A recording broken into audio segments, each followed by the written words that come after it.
Olá pessoal, eu estou aqui no Ibis Hotel para bater um papo cabeça hoje com um cara que é blogueiro, influencer, empreendedor e principalmente ele tem uma agência, que é a Agência Centro-Oeste, que influencia e auxilia empreendedores a dar uma guinada, a buscar o sucesso que a gente tanto almeja. Eu estou falando de Cristiano Guirado. Alavar-se, produtividade e alta performance. Uma empresa comprometida com o ser humano e focada em resultados.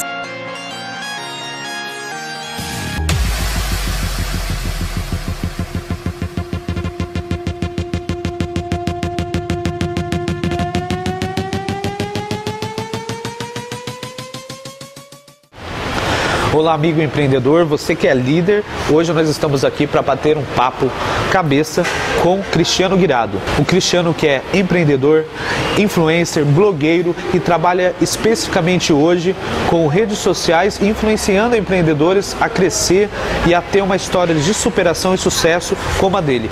Bom, vamos lá, vamos começar então. Cristiano, fala um pouquinho pra gente sobre o que é o empreendedorismo para você, o que é ser um influenciador digital e o que não é ser tudo isso.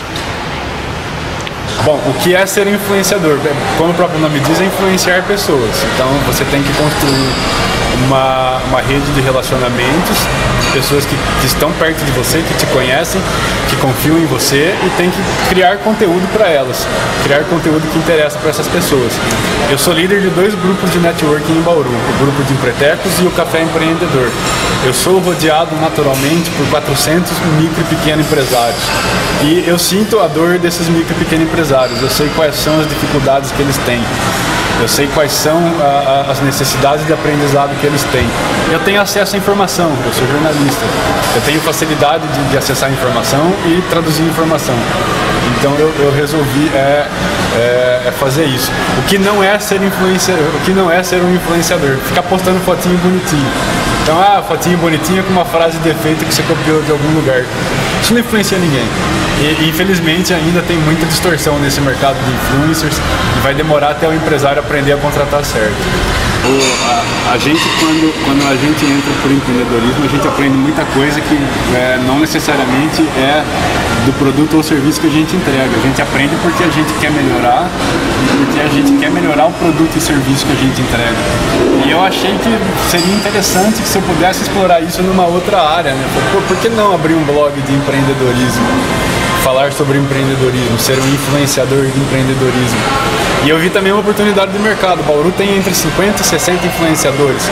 Tem muita gente de fitness, vida saudável, lifestyle, moda. E aí eu me liguei e falei, cara, o cara que tem uma empresa que vende B2B, ele não pode contratar um adolescente de biquíni para falar da empresa dele, ele precisa de um influenciador.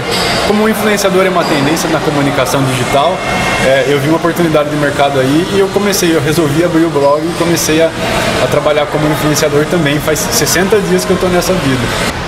E como que foi esse processo na sua vida? Como que isso aconteceu para você? Bom, eu me tornei empreendedor por necessidade. Empreender é igual religião. Ou você vai pelo amor, ou você vai pela dor. E nos 2 casos dá certo desde que você tenha vocação para aquilo. Se você não tem vocação para empreender, você não vai empreender. Se você não tem vocação para seguir uma linha religiosa, você não vai seguir uma linha religiosa. Então eu sou um empreendedor pela dor. Fiquei desempregado no dia 5 de janeiro de 2015. 5 de janeiro é o aniversário da minha agência. Todo 5 de janeiro tem festa na Agência Centro-Oeste. E dia 5 de janeiro de 2015 eu fiquei desempregado com boletos vencendo dia 20. Então, 2 filhas morando de aluguel, eu precisava tirar dinheiro de algum lugar. E eu sempre fui um estudioso das tendências de comunicação. Eu tinha percebido, pelo menos 3 anos antes, que redes sociais seria uma tendência interessante para o futuro. E naquela época era futuro. E só que como eu nunca tive a necessidade, né, eu nunca me preocupei em criar um produto que fosse vendável. E naquele 5 de janeiro de 2015 bateu a necessidade, mais do que a necessidade, era a única saída. Então rapidinho eu consegui criar esse produto e sair vendendo ali, compondo uma carteira de clientes. Então foi assim que eu entrei para o mundo mágico do empreendedorismo. Empreendedores não constroem empresas, eles constroem equipes, essas equipes constroem empresas. Não tem como dissociar o empreendedorismo da liderança. você não vai a lugar nenhum sozinho. Você não faz nada sozinho. Então você tem que ser líder de alguém, ainda que seja seu mesmo. Em primeiro lugar, você tem que liderar a si mesmo. Depois, você tem que liderar outras pessoas. Então, a liderança ela é fundamental para o empreendedorismo. Não tem discussão quanto a isso. E o empreendedor, uma fatia importante deles, pelo menos, eles têm consciência de onde eles falham, eles têm autocrítica e eles buscam esse desenvolvimento. E a liderança é uma dificuldade gritante do empreendedor. E muitas vezes ele percebe isso na dor, né? Estou fazendo alguma coisa errada, estou perdendo equipe, ninguém para na minha empresa, ou eu contratei errado, esse cara não entrega a produção que eu preciso. Enfim, ele busca se desenvolver em relação a isso. O primeiro líder é o empreendedor. E eu vejo uma tendência muito interessante, Thiago. Aliás, eu contrato assim. Muitas pessoas me procuram, toma aqui meu currículo. Eu falo, cara, eu não quero seu currículo. As suas habilidades não me interessam. Eu consigo te ensinar o que a agência Centro-Oeste faz, mas eu não consigo te ensinar a ser comprometido. Eu não consigo te ensinar a gostar de aprender. Eu não consigo te ensinar a ter um bom caráter. Eu não consigo te ensinar uma série de coisas que são essenciais para a vida em empresa hoje em dia. As habilidades, a atividade fim da empresa, eu consigo ensinar. Então, muitas empresas contratam assim, contratam pelo perfil pessoal e não mais pelas habilidades pessoais. Eu sou dessa vertente também, sou dessa filosofia. Então, muita gente me entrega currículo, eu nem abro os e-mails, quando vem em papel vira rascunho direto, eu não quero nem saber. Você quer trabalhar comigo? Então, me segue no Instagram, eu vou seguir seu Instagram, venha conviver comigo. E aí eu vou identificar nessa convivência se você é alguém que compactua das minhas filosofias. E, obviamente, na hora de efetivar a entrada da pessoa na empresa, eu coloco ela sentada ali e faço uma sabatina com ela para ver se ela passa no teste. Claro. Até hoje, muita gente que me pede indicação, como eu tenho uma rede de contatos muito vasta, as pessoas me pedem indicações. Eu preciso de alguém que faça isso, eu preciso de alguém que faça aquilo. Eu dou as indicações, eu gosto muito de ajudar os outros empreendedores. E aí, muitas vezes, a pessoa que eu indiquei me dá um feedback, fala, o cara pediu um currículo. Fala, eu não acredito nisso, ele pediu um currículo. Mas muita gente dá certo também. Eu vejo meio que dividido, ainda tem gente no passado, 60% ainda contratam no passado, e uns 30% ali entendem essa nova filosofia, que é óbvia, né? Mas 30% entendem isso. Faz parte de liderar a noção de que as pessoas que estão com você são outras pessoas e têm os próprios interesses. Então, ou você dá àquela pessoa o que ela quer, que são os interesses dela, ou você vai perder aquela pessoa, você vai capacitá-la e ela vai sair e vai cuidar da vida dela. Então, o líder tem que entender isso. E quando eu falo líder, eu estou falando do dono da empresa. Ele é o primeiro líder, não é o gerente da equipe dele. O gerente da equipe dele é alguém para quem ele já tem que dar o que o gerente quer. Porque o gerente vai ficar com ele, ajudando ele a crescer, enquanto for interessante para essa pessoa. Enquanto esse entendimento não mudar, muita gente ainda vai sofrer para recrutar, vai perder dinheiro, porque um colaborador que está na empresa, e você investe tempo e dinheiro nele para ele aprender e depois ele sai, é dinheiro que o empresário perdeu. Eu tive três empregos com carteira assinada em 17 anos. Então eu trabalho com comunicação desde 1996. Vai fazer 24 anos agora em agosto.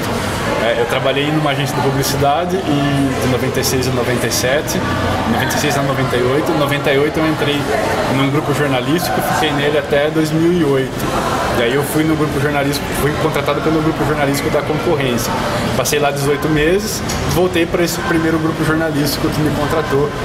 Foi onde eu fiquei até agosto de 2014. Em agosto de 2014 eu ingressei como cargo de confiança num órgão público e eu terminei 2014 nesse cargo de confiança. Então eu tive 4 carteiras assinadas ao longo da minha vida. E cada uma delas tem uma história diferente, é bem interessante isso. Esse de 96, eu entrei como estagiário, aprendiz, para substituir um profissional que era muito bom. O cara era muito bom naquilo que ele fazia. E o empreendedor, o empresário, ele esperava de mim que eu fizesse a mesma coisa, só que ele não colocou o tempo em mim. Ele não colocou, ele não me deu atenção no treinamento, por N motivos. Porque não tinha paciência, porque não tinha tempo, porque ele tinha outras emergências. Era uma empresa que estava com bastante dificuldade financeira. E porque também eu tinha perfil diferente. Assim, esse profissional que eu substituí, eu tive a oportunidade de ficar amigo dele. Então hoje eu conheço esse profissional a fundo. E eu identifico que eu sou diferente dele. Então eu poderia ter rendido mesmo que esse cara rendeu? Sim. Mas eu teria que passar por um processo de treinamento, de aperfeiçoamento e de adaptação diferente do qual ele passou. Então, esse primeiro emprego foi péssimo. E aí indo para os outros. Aí aquela história do mito da caverna que eu te falei. As pessoas na caverna de Platão, elas moram de costas para a entrada da luz, e o que elas entendem do mundo é a sombra dos corpos dela projetados na parede. Elas não veem o mundo de outra forma. Então, para elas, o mundo é aquilo.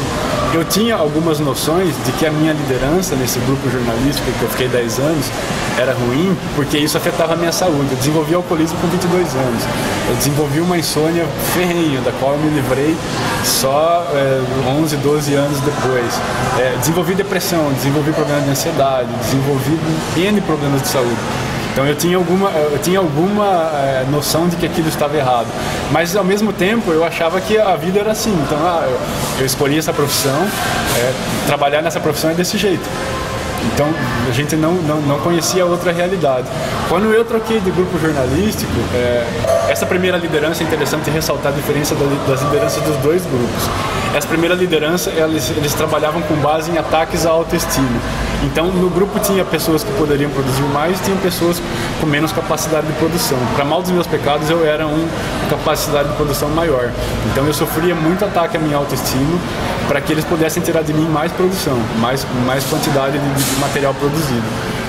Os outros também sofriam ataques, cada um na sua ali, para que pudessem produzir ou para que questionassem menos, enfim, cada um com a sua necessidade de ser atacado, vamos dizer assim.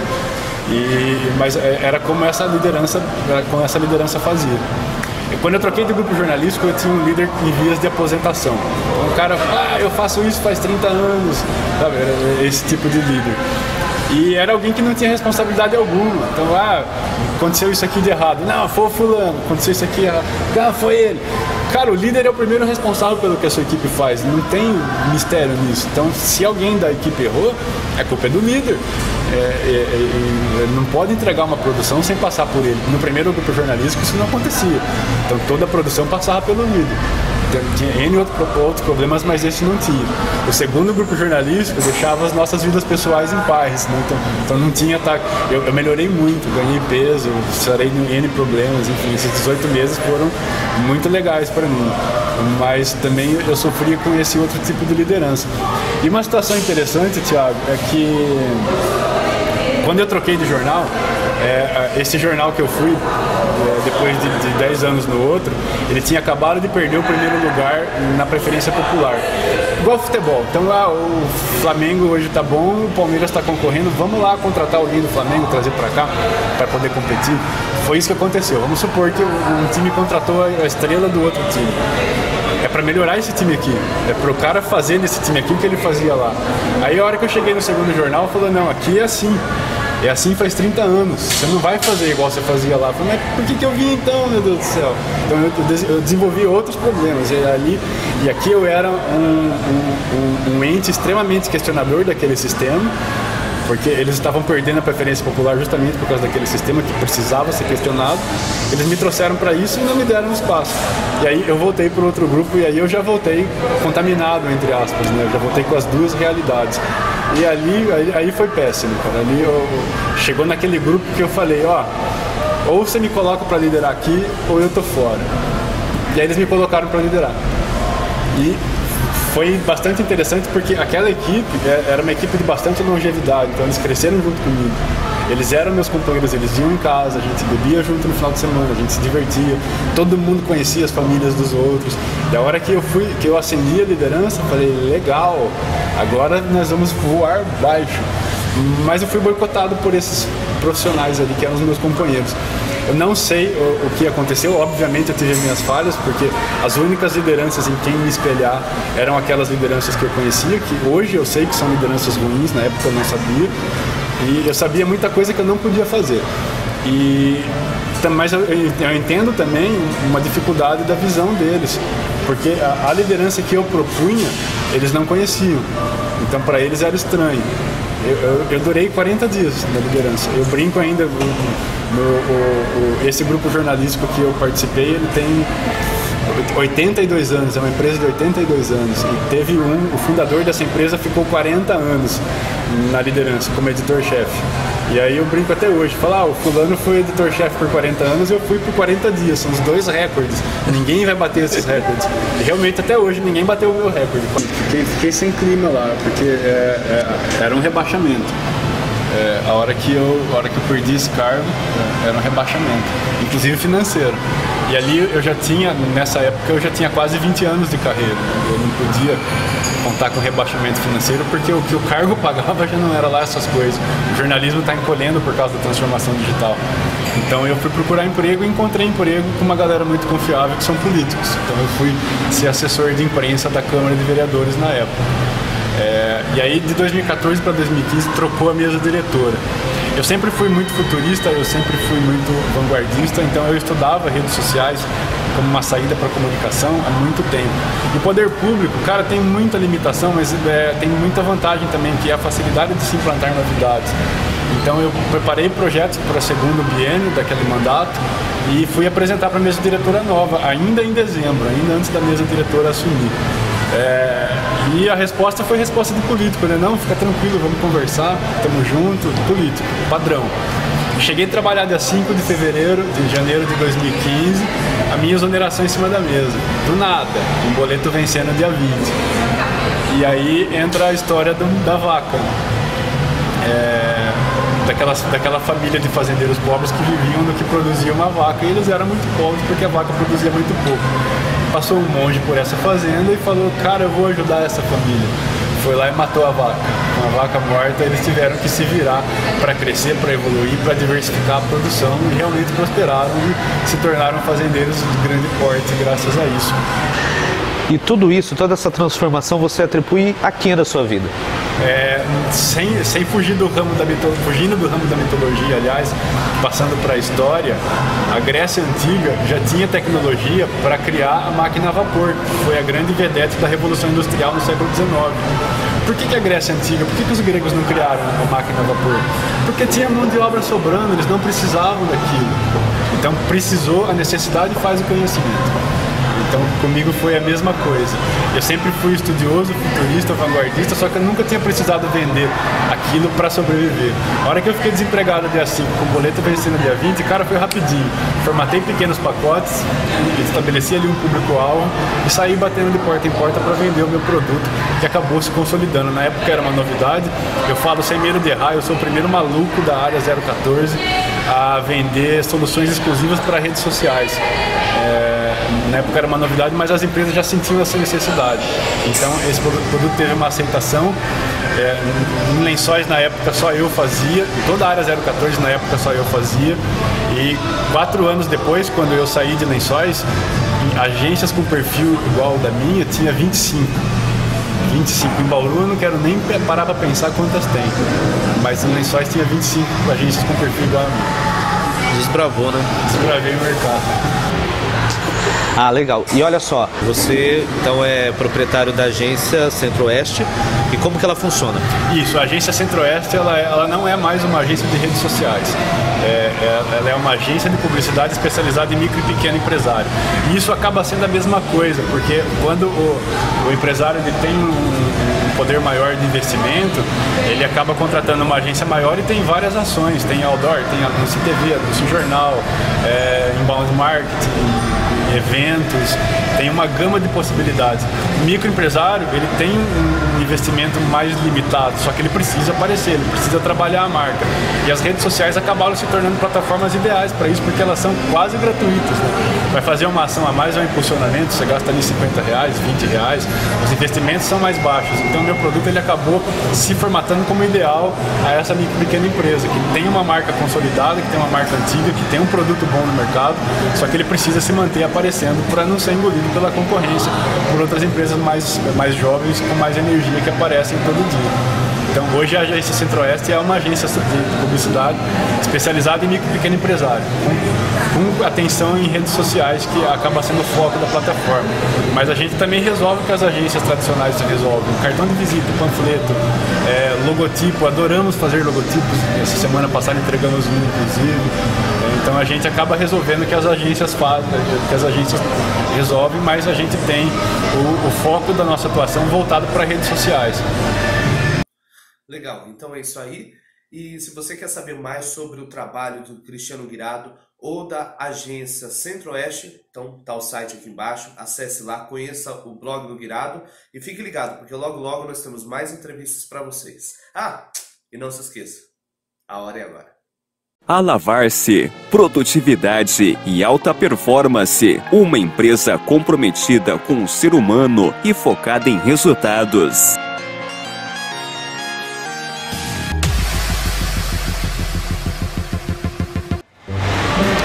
Olá pessoal, eu quero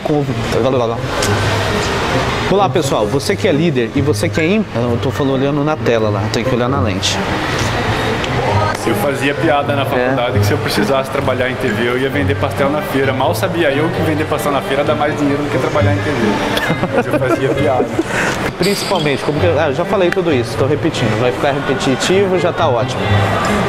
Ele é alto e magro, eu sou baixinho e gordo, ele fica parecendo o Danny DeVito. Prometo que eu não vou erguer os braços. Pior que é verdade. Eu sempre fui criador de conteúdo, no jornalismo e agora na internet. E como ele se tornou um influenciador. Eu sou baixinho e gordo, parece Danny DeVito. Vou botar isso no make-off, tá gravando, né?